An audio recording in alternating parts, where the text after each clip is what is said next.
And we'll be taking our discussion further on the safety of our airspace. I have with me in the studio retired Group Captain John Ojikoto. You're welcome to the news at 10. It's my pleasure. Well, let's just begin with some of the reasons that were given in that report that we saw before the break. Some of the reasons given by some of the experts and some of the analysts there on the safety of our airspace. Some of them attributed the decline to the high cost of airline operations as well as weakness in economic regulations. What do you think?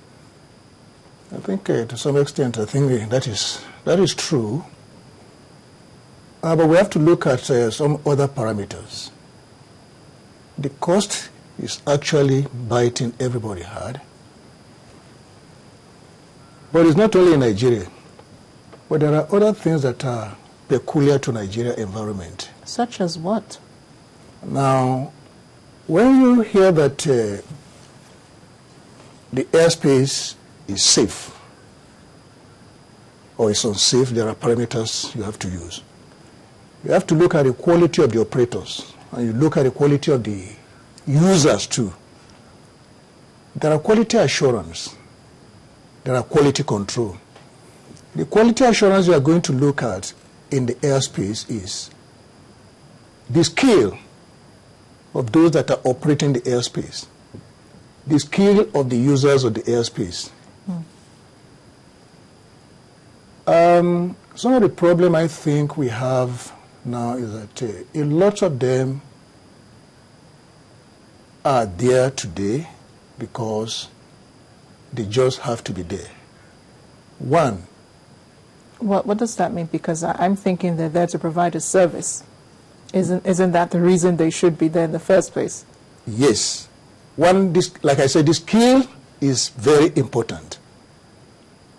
And you have a quality assurance, and you have a quality control. The quality assurance and the quality control come from the regulatory agency. And when the regulatory agency cannot perform the job it's supposed to perform, then you start having the type of problem we have.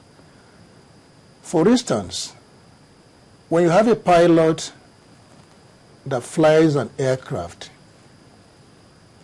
take the case of the Sokoto case now, that flies an aircraft from Kano to Sokoto, and he had the type of problem he has, then you begin to wonder, what sort of quality in that type of pilot that flew an aircraft with 500 passengers from Kano, full load, full fuel, 30 minutes flight to go and land in Sokoto. So when you say the airspace is safe, then you look at the users too. And he carried 500 passengers all the way into Sokoto and he landed with the wind. Then he has to overrun the runway. Are you saying the pilot was not experienced enough? Because I would have thought it was the airplane that actually had a problem. That pilot carried 500 passengers, full weight, full load, and he just flew 30 minutes into an airport. When you carry such a load and you are getting to that distance with that full load and you know you have to land, you have to drop a lot of fuel to reduce the weight to be able to land at that place. Okay, well, we're not looking at, that particular incident, but let's talk about the frequency of air crashes that we've had over time. When I was discussing with you much earlier, you said we've had more air crashes in 10 years than we've had in 22 years. That's really high. That is true.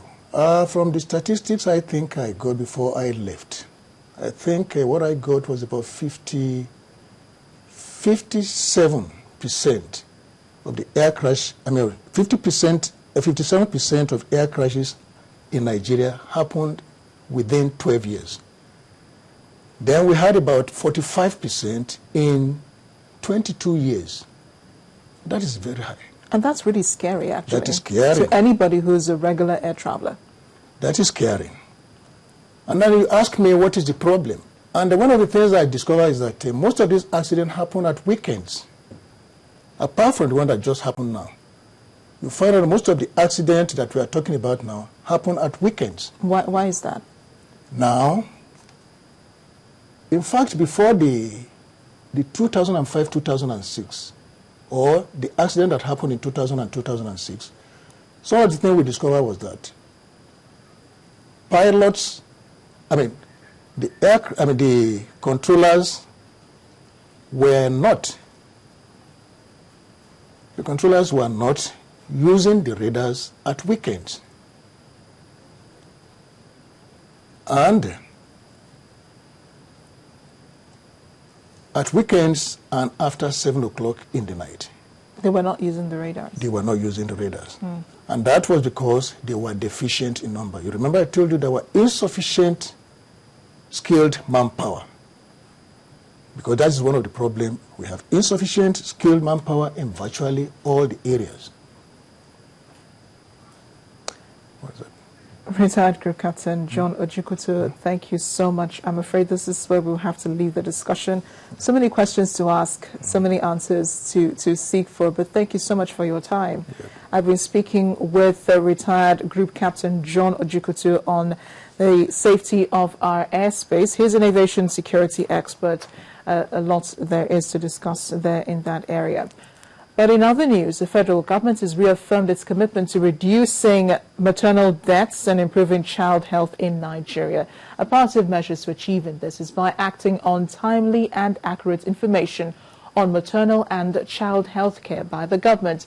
These were the views of the Permanent Secretary in the Federal Ministry of Health, Ambassador Sani Bala, who expressed them at the official launch of the Nigeria Evidence-Based Health System Initiative in Abuja. The ability of health systems to respond to health needs depends on evidence of what works and what might work better.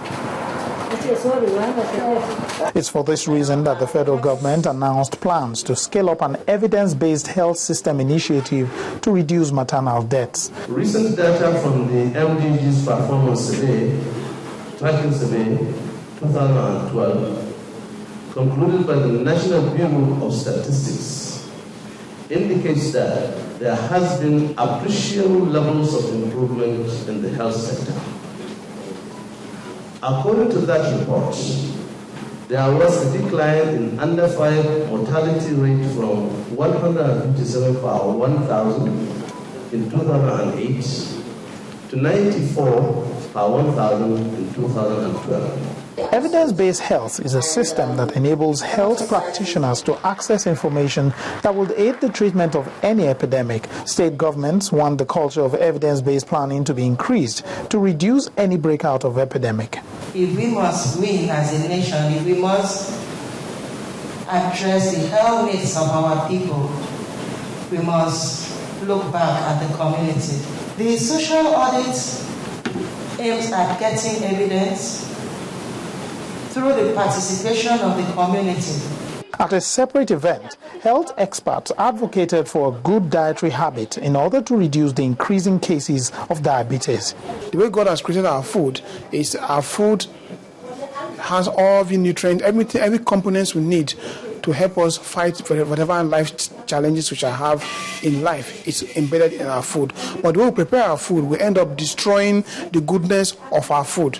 Although cases of hypertension, diabetes, and other non-communicable diseases are on the increase, health experts believe that eating nutritious diets will help check the rising cases of these non-communicable diseases.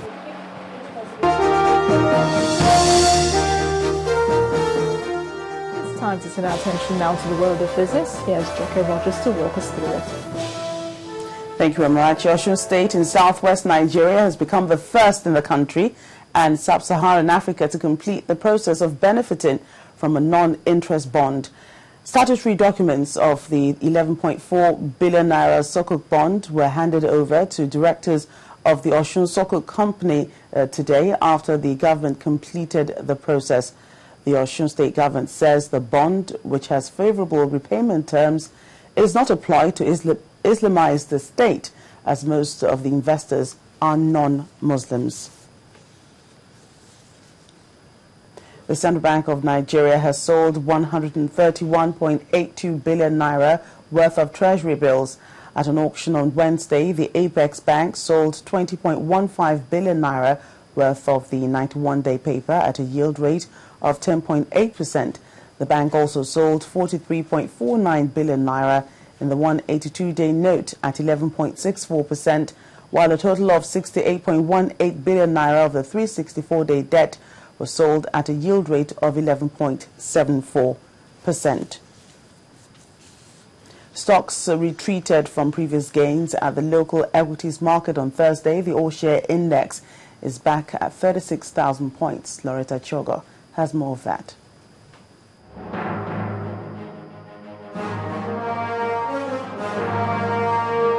Hello and welcome to Stock Market Report. Tonight, the all-share index retraced its steps backwards on Thursday at the Nigerian equities market as it dropped back to the 36,000 psychological line. Now, the key benchmark index tumbled by 0.79% to 36,962.63 points. The market's capitalization also dipped to 11.77 trillion naira. Leading the pack of laggards is Mobil with a 4 naira 95 kobo decline. Stocks that got the cold shoulder from investors include Dangote Cement, UACN and Julius Berger. Now, Transnational Corporation of Nigeria led market volume with over 78 million units traded. When the closing bell rang, volume increased to 308.07 million units, valued at 2.08 billion naira and traded in over 4,000 deals. And that's the Stock Market Report. I am Loretta Chiogo.